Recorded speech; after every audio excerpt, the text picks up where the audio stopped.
Hey, bienvenue dans ton Yann et Frank. Aujourd'hui, Hillary Clinton a un deuxième épisode de Deplorables. Asti qu'elle n'a pas de classe, elle, des fois.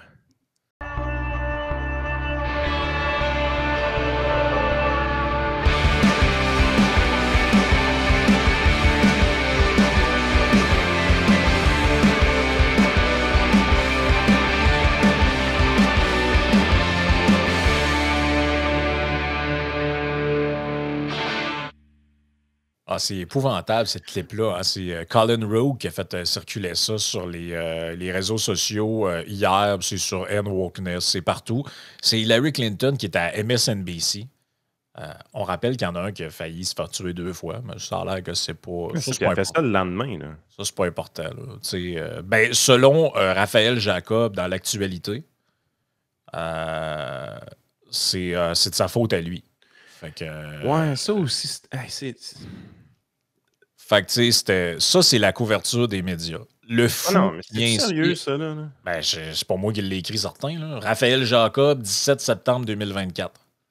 Il écrit ça vraiment le lendemain d'une tentative d'attentat sur Donald Trump. Oui. Ça va, man? Mais ça c'est pas bien. Tu la photo? Ah non. Non, là. OK, fait que là, c'est la jupe était trop courte encore. Là. C'est de sa faute à lui. Là. Oui, la jupe était trop courte. Écoute, là, il dit là, que... Tu sais, il fait le lien là-dedans. Là. Ça a l'air que Trump, il écrit sur Truth qu'il aime pas Taylor Swift. Là. So fucking what? Fait que là, ben, mais c'est sa folie, tu comprends? C'est mais il n'a pas appelé au meurtre de Taylor Swift. Il n'a pas demandé violence sur Taylor Swift. Il a dit qu'il l'aimait pas. Il est où le problème? Hey, je vais te faire jouer de quoi, Frank, avant qu'on passe à Hillary? C'est ça, tu sais, ça a l'air que c'est ça, c'est pas étonnant. Puis là, Robert Kennedy, ben là, faut pas qu'il soit étonné non plus que il reçoit, tu sais, quand t'es dans le camp de la folie, c'est ça, là. OK, regarde, veux-tu qu'on en parle du camp de la folie puis du camp de l'appel à la violence? Je vais te faire jouer de quoi, tu vois, c'est fascinant. C'est une pub que les républicains ont mis en onde, mais tu sais, il n'y a aucun républicain qui parle là-dedans. C'est toutes des têtes démocrates. Ça, c'est Ellen DeGeneres. Puis ça commence avec Kamala Harris, justement. Ouais. Dites-moi, c'est qui le parti de la violence, au juste? If you had to be stuck in an elevator with either President Trump, Mike Pence, or Jeff Sessions, who would it be? Does one of us have to come out alive? T'as-tu entendu ça? Ouais. Just one of... Il y en a juste un de nous qui doit sortir en vie? C'est spécial. Press always asks me, don't I wish I were debating him? No, I wish we were in high school, I could take him behind the gym. That's what I wish. I said, no. I said, if we were in high school, I'd take him behind the gym and beat the hell out of him. I just don't even know why there aren't uprisings all over the country. Maybe there will be. That you cannot be civil with a political party that wants to destroy what you stand for, what you care about. If you see anybody from that cabinet in a restaurant, in a department store, at a gasoline station, you get out and you create a crowd. And you push back on them. And you tell them they're not welcome. You know, there needs to be unrest in the streets for as long as there's unrest in our lives. Enemies of the state. President Walker, how do you resist the temptation to run up and wring her neck? When they go low, we kick. Please, get up in the face of some Congress people. Yes, I have thought an awful lot about blowing up the White House.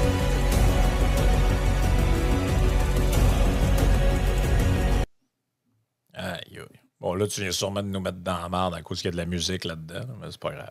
Ah, ben regarde, on démonétisera cet épisode-là. Ouais. Non, mais des fois, il nous ouvre carrément, il nous bloque. Tu peux plus voir le segment. Fait que si jamais il y a un blanc puis ça a recommencé, les Patreons ont eu le segment. c'est ça. Il y a du monde qui ont eu le segment puis il y a du monde qui ne l'ont pas eu, mais peut-être c'est correct aussi. J'imagine qu'ils doivent essayer d'utiliser de la musique de libre de droit. Là. Mais t'as vu le ton? Oui, c'est une publicité montée par les républicains, mais je veux dire, il n'y a aucune civilité entre les adversaires. Ouais. Puis, tu sais, le but, c'est pas de dire « Hey, eux autres sont gentils, eux autres sont méchants ». C'est juste de rappeler que la version qui est racontée dans les médias, à savoir qu'il y en a justement des bons et de l'autre bord, il y a vraiment du monde dangereux, c'est pas vrai, là. Le discours, tu sais, la haine, la violence verbale, tout ça, elle est des deux côtés, là. Il y a un appel au uprising là-dedans. Vous savez, c'est quoi, uprising? Je veux dire, c'est des émeutes, là. Il y a un appel aux émeutes là-dedans. Puis on nous dit que c'est Donald Trump qui a incité une tentative de prise de contrôle du gouvernement par des citoyens le 16 janvier. Là. Mais ça, tu sais à quoi ça me fait penser? Je ne sais pas si ce montage-là existe encore sur Internet, mais à un moment donné, je ne sais plus si c'est Matt Orfella ou un autre, il avait fait un montage de quand Donald Trump était président et il annonçait qu'on allait avoir bientôt le vaccin, qu'une des grosses compagnies qui travaillait dessus allait le déposer très bientôt, l'annonce officielle qu'on allait l'avoir. D'un, tout le monde disait... une semaine après l'élection, finalement. Ouais, tout le monde disait que c'était un menteur, que ça allait jamais arriver, puis que ça allait prendre 5-6 ans, puis tout ça. Mais il n'y a pas juste ça dans l'histoire. Tous les gros bonnets du Parti démocrate disaient, et ça a été filmé, et ça se trouve sur Internet, là, jamais je vais me faire vacciner avec un vaccin développé par Trump. Il est dangereux. C'est le full discours anti-vax. Un coup qu'ils ont pris le pouvoir, non, hey, c'est extraordinaire, ça, prenez-en 8, 10, 15 doses s'il faut. C'est l'enfer. Mais c'est tout le temps ça. C'est tout le temps ça. Des affaires comme Raphaël Jacobs qui vient de faire, c'est... T'sais, ils nous mettent dans une position où est-ce qu'on passe pour des pro-Trump. Moi, je suis pas pro-Trump. Je m'en sac de leur élection. On est Québécois. Je vote pas aux États-Unis. Mais moi, ce qui me fait halluciner, c'est la couverture qu'on endure ici. Là. Je me lève le matin et j'ai une couverture médiatique de l'élection américaine qui est complètement dégueulasse. Dégueulasse. C'est ultra biaisé. C'est mal informé. C'est anti-américain. Puis, je veux dire, à un moment donné, ça sert qui? Pourquoi ça, là? Ils sont en train de démoniser totalement un parti politique au complet, puis ils démonisent également les électeurs de ce parti politique-là. Présentement, là, c'est pile ou face. On n'est pas capable de savoir c'est qui va gagner l'élection encore. C'est tellement tight, on ne le sait pas. Mais on nous parle comme s'il y avait la moitié des Américains, 150 millions de personnes complètement idiotes aux États-Unis. Ah oui, mais c'est que exactement, ben oui. Tu l'as bien dit dans ton introduction, les déplorables, part 2. Ben, en fait, c'est plus part 3 and 4, là, je te dirais, parce que Hillary Clinton, elle les répète à qui veut bien l'entendre. Là. Ils sont dangereux. Mais, tu sais, mettons là... Il y a des faussetés là-dedans. Puis tout ce qui arrive avec le projet 2025, ça vient pas de Donald Trump, sacrément. C'est des menteurs. Ben oui, mais c'est leur tactique. Puis de l'autre bord, ils leur rendent bien. Ben oui, mais les médias québécois ne font que dire que Donald Trump ment tout le temps. Donald Trump n'est qu'un menteur. Lie. Fair enough. Je n'irai jamais dire que Donald Trump ment pas. C'est un politicien. Vos propres politiciens au Québec vous mentent en pleine face tout le temps. Mais venez pas me faire croire que Kamala Harris n'est pas une estime menteuse. Ben écoute, durant le débat, enfin, à matin, je vous envoyais ça dans notre conversation de groupe, c'est complètement capoté, là. Durant le débat, je vous donne 2 exemples, OK? Donald Trump, lui, était fact-checké en temps réel par CNN, notamment. À un moment donné, je ne sais plus quand exactement, mais dans le bout sur l'international, quand la fille lui demande « Est-ce que vous voulez que l'Ukraine gagne? » Là, il répond « Je veux que ça s'arrête.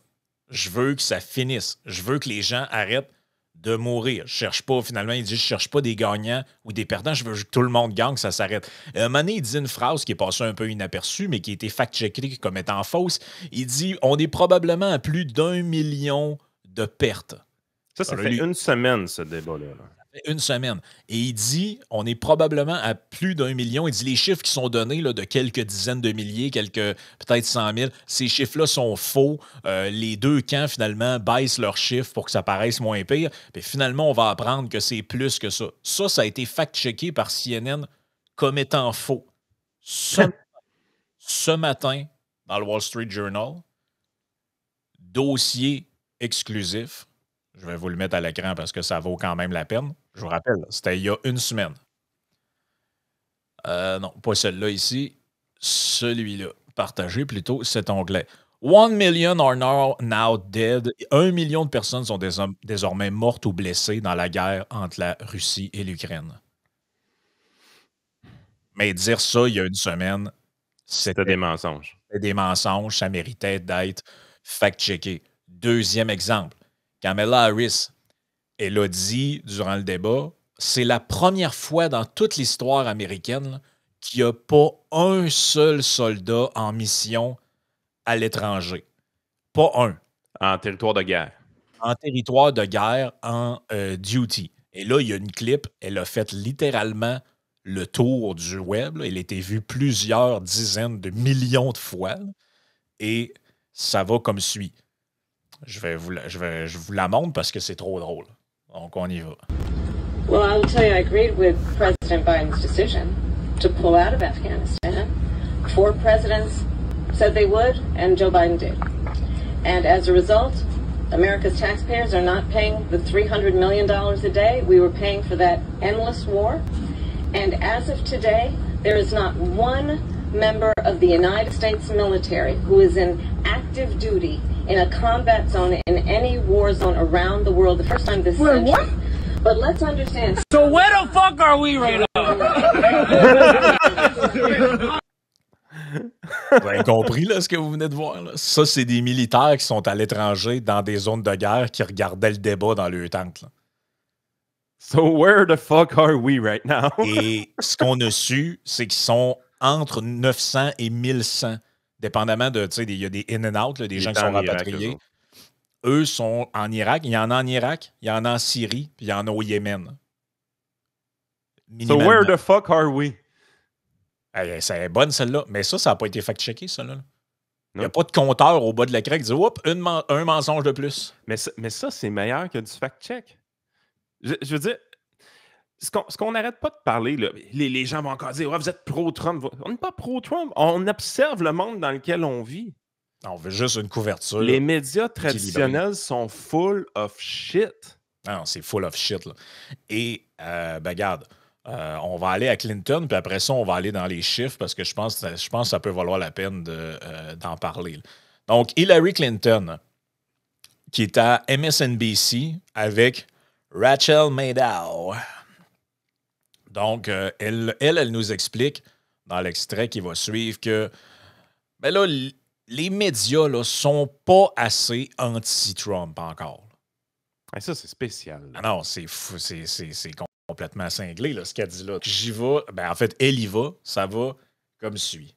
And I don't understand why it's so difficult for the press to have a consistent narrative about how dangerous Trump is.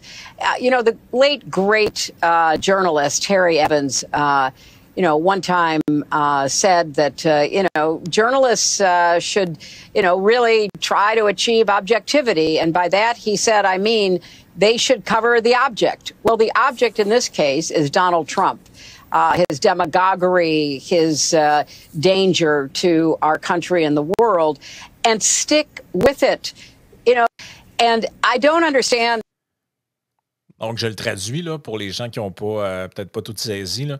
Elle dit « Je ne comprends pas pourquoi les médias ne sont pas capables de créer, entretenir un narratif constant sur la menace qu'est Donald Trump. » Elle cite un journaliste, elle dit « Il faut qu'il soit objectif, c'est-à-dire décrire l'objet, et l'objet est Donald Trump, et il faut continuer sans cesse à parler de lui comme étant une menace pour notre pays. » Et elle rajoute de la sauce de plus pour le monde.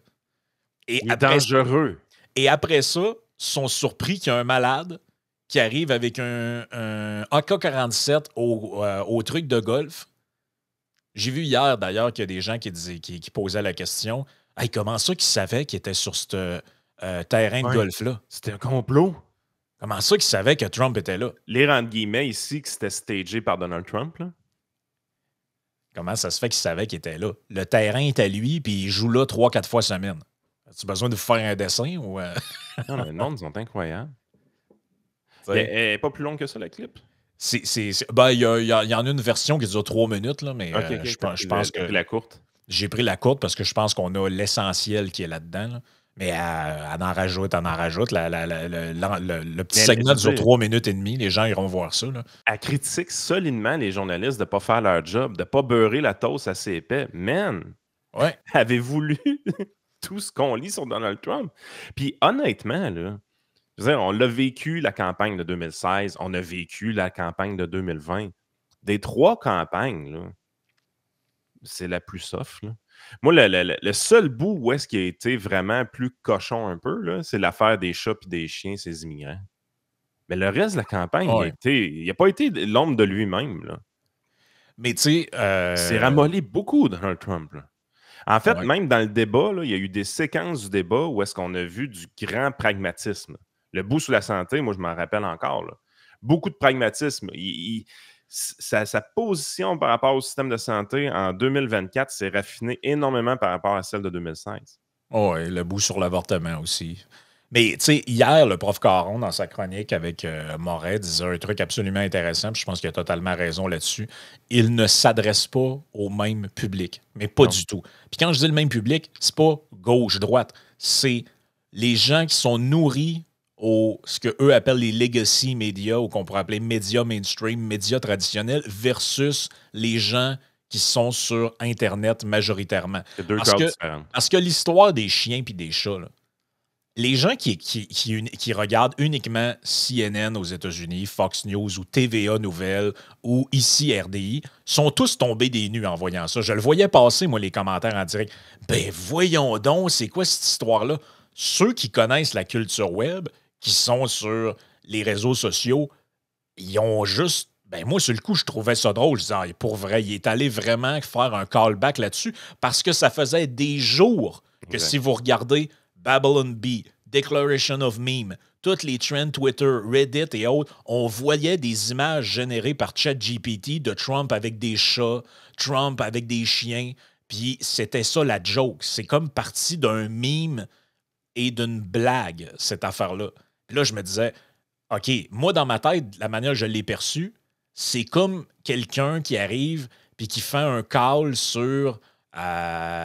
c'est comme si moi, j'arrivais en débat puis je faisais un call sur une clip de Denis Trudel où il fait « Wouhou! » Tu comprends? Là, je fais un call à de la culture web de gens qui font « OK, ils ont vu cette clip-là. » Puis ça a circulé.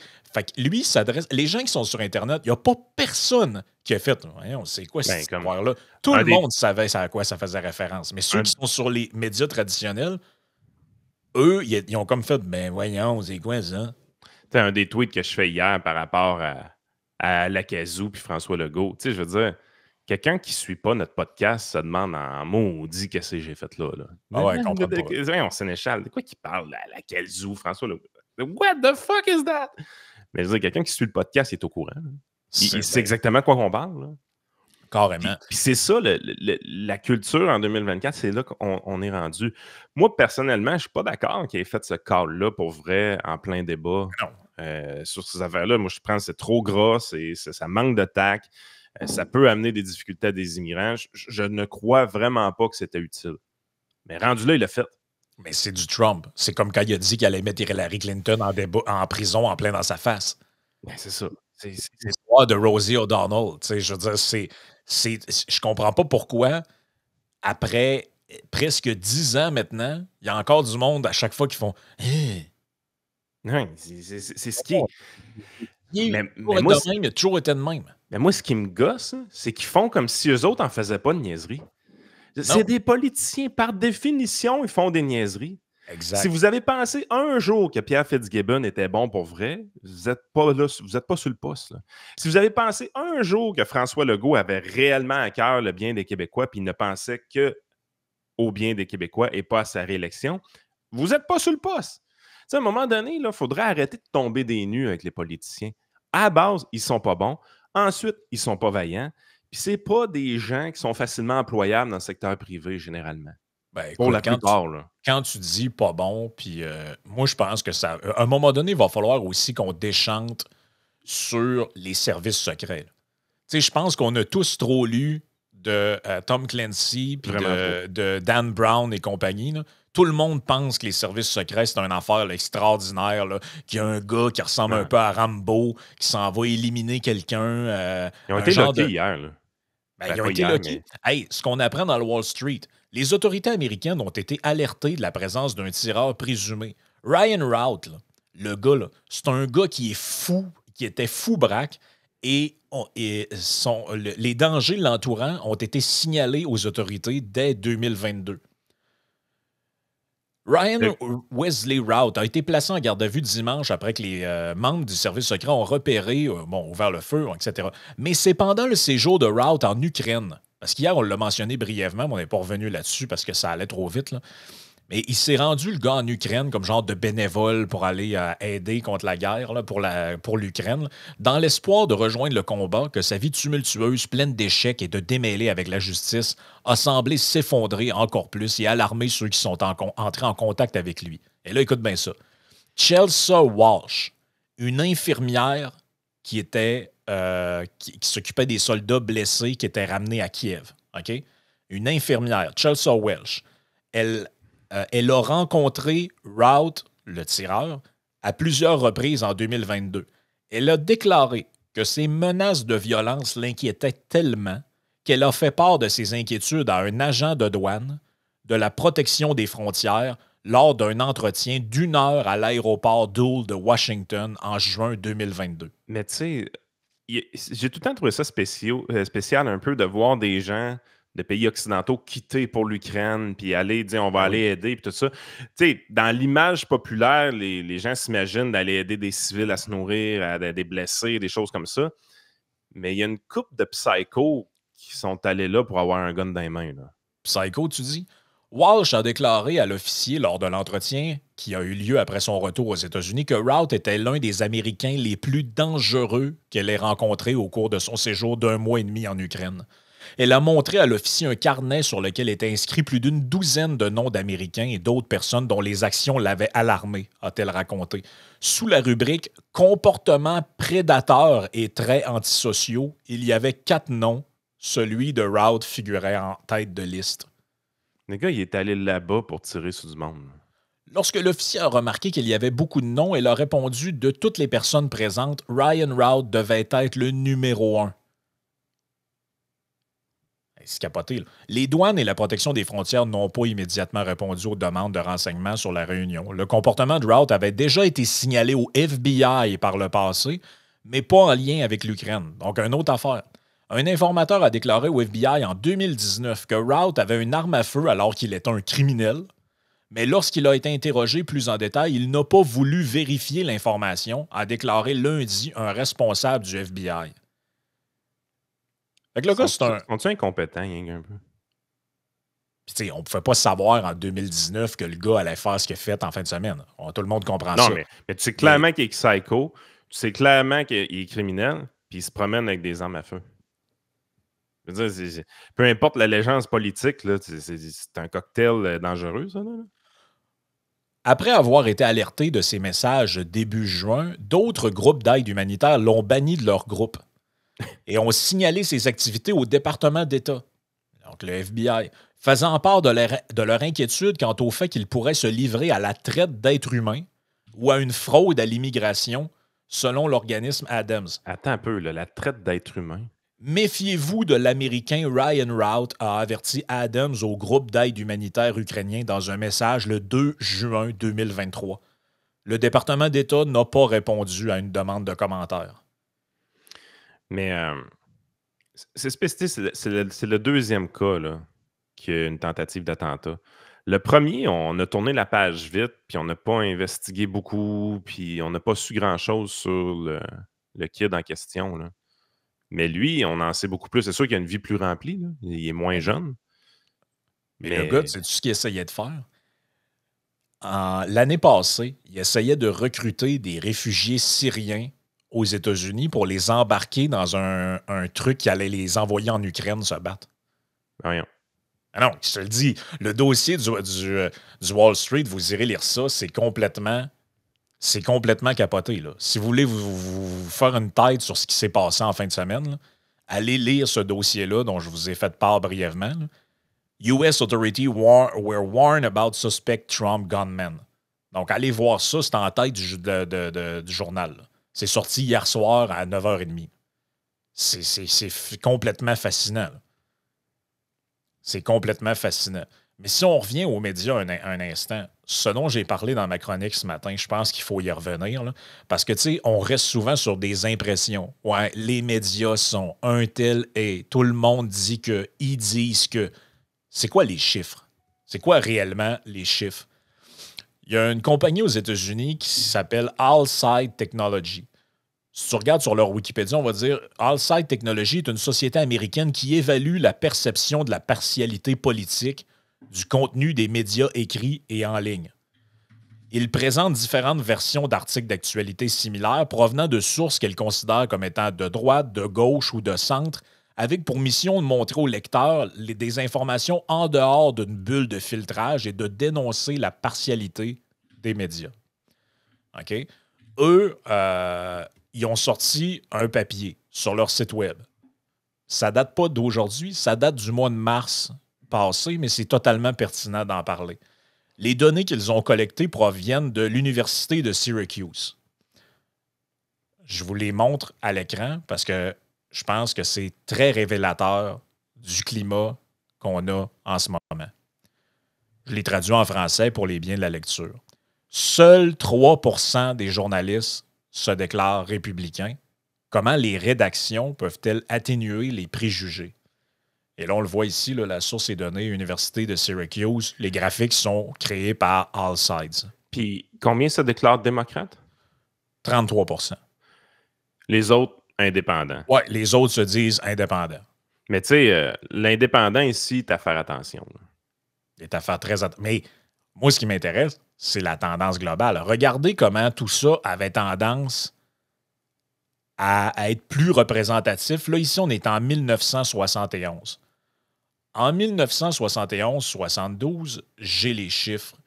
Ici, 25,7% des journalistes étaient républicains, 35% démocrates, 32% indépendants, puis 6,3% autres. Autres étant, j'imagine, peut-être libertariens, marxistes, d'autres allégeances ou d'autres idéologies qui ne se retrouvent pas dans les deux principales. C'est quelque chose de balancé. Ben moi, mettons que c'était le même aujourd'hui, je serais correct. Ben, tu sais, c'est grosso modo un tiers. C'est un tiers, un tiers, un tiers. Tu sais, avec, on comprend, on joue dans les marges. Moi, ça me gêne pas. Que tu me dises qu'il y a 35% de démocrates, 25% de républicains, tout ça, tu te dis, bon, regarde, ça me dérange pas. 3% en 2022. Là, on n'a pas 2024, là, probablement que c'est encore pire. Ouais, mais Fox News. Ben c'est ça, on n'arrête pas de nous dire, ouais, mais aux États-Unis, Fox News sont républicains. C'est les seuls. C'est tout ce qui reste. C'est tout ce qu'il y a. Puis as-tu vu comment ils ont faim d'anéantissement? Je veux dire, oui. C'est une victoire absolue. Là. C'est une victoire sur toute la ligne. Là. Le clan des journalistes démocrates a gagné la bataille depuis très, très, très longtemps, mais il reste Fox News. Mais Hillary Clinton, le 3% qui reste, elle ne le tolère pas. Là. Non, elle veut l'anéantir. Ah non, elle veut l'anéantir parce que c'est vraiment important que tout le monde soit dans le bleu ici. Là. Parce que pour elle, ce que le 3% vont véhiculer comme information, c'est de la désinformation. Et il faut enfermer ce monde-là. Là. Et là, le plus important, je pense, c'est ça ici. Le déclin de la diversité idéologique a coïncidé avec une baisse de la confiance du public dans les médias. Seuls 7% des Américains déclarent avoir une grande confiance dans les médias d'information. Contrairement à 92% des gens qui vivent dans des CHSLD au Québec? Genre. Et là, ce que je trouve encore plus intéressant, il y a d'autres... Et là, tu vois, ils expliquent un peu comment ils prennent leurs résultats. Ils prennent des médias de centre, des médias de droite. Tu vois, regarde, ils disent Allside a constaté une couverture plus à droite, notamment sur Fox News, évidemment, mais des trucs moins connus, Western Journal, Epoch Times, Washington Times. C'est des peanuts, ça. Là. Ça, c'est des peanuts. Mais là, tu vois, ils parlent des autres. Mais ce qui est le plus intéressant, c'est, regarde ça. Moi, cela m'a fasciné.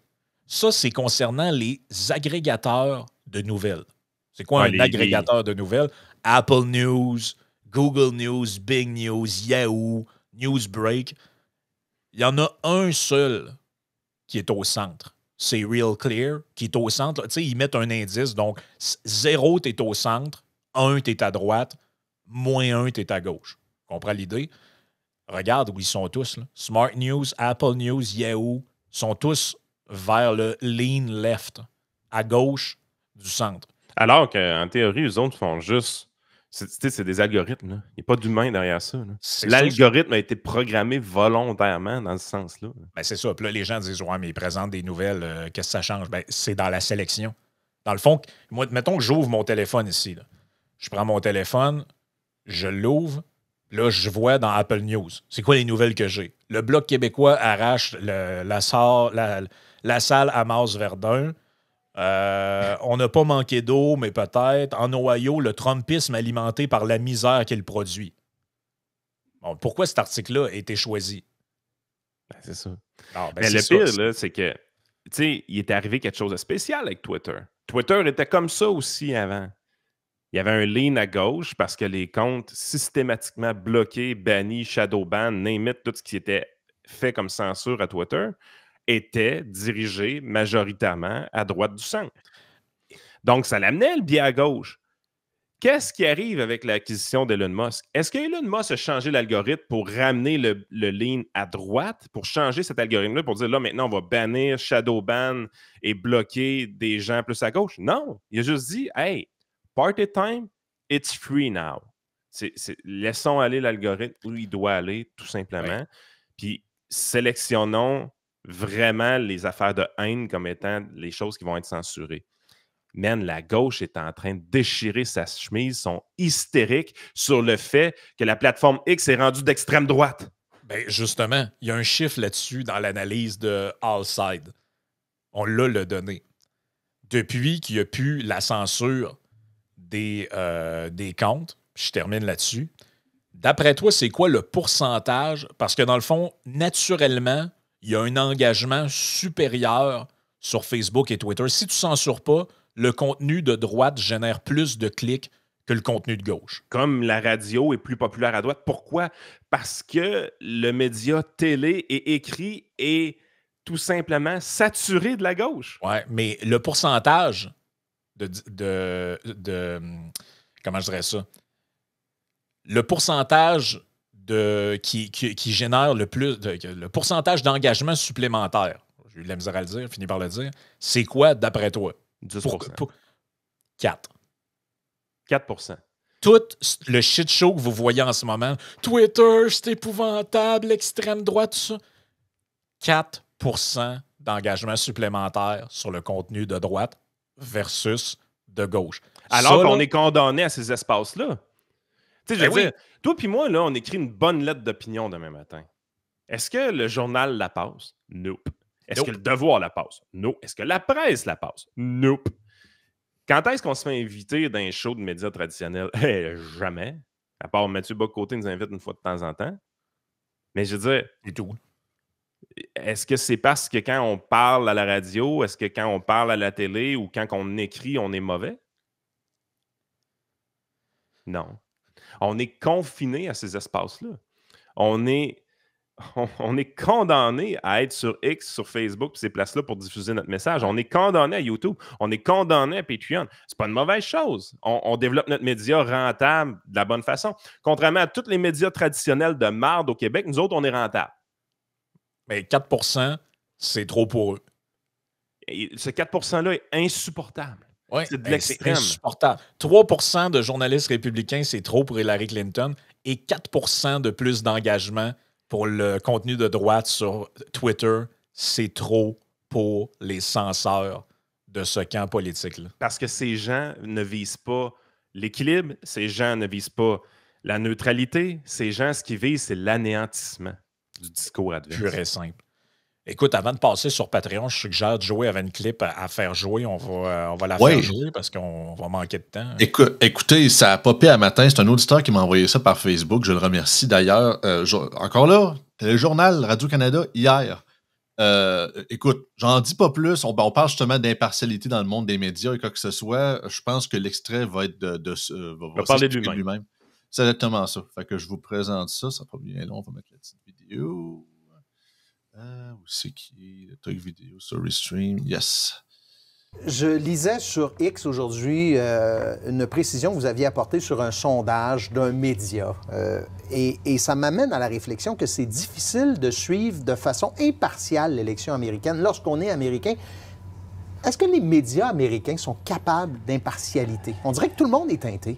Ils ont un travail très, très difficile. C'est-à-dire que lorsqu'on fait face à une candidate, entre guillemets, normale, qui est Kamala Harris, et un candidat qui est Donald Trump, qui vit en partie dans une réalité alternative, c'est très difficile, j'imagine, comme média, de ne pas faire la démonstration que ce que M. Trump dit est une fois sur deux faux, mensonger, outrancier, etc.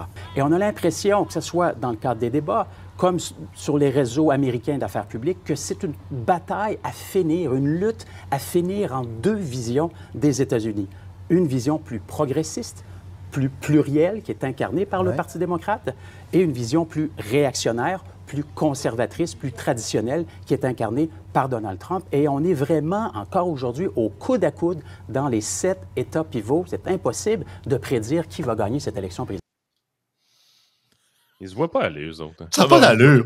Non, regarde, l'extrait parle de lui-même. Ah, c'est une synthèse, je suis désolé. C'est tout à fait délicieux.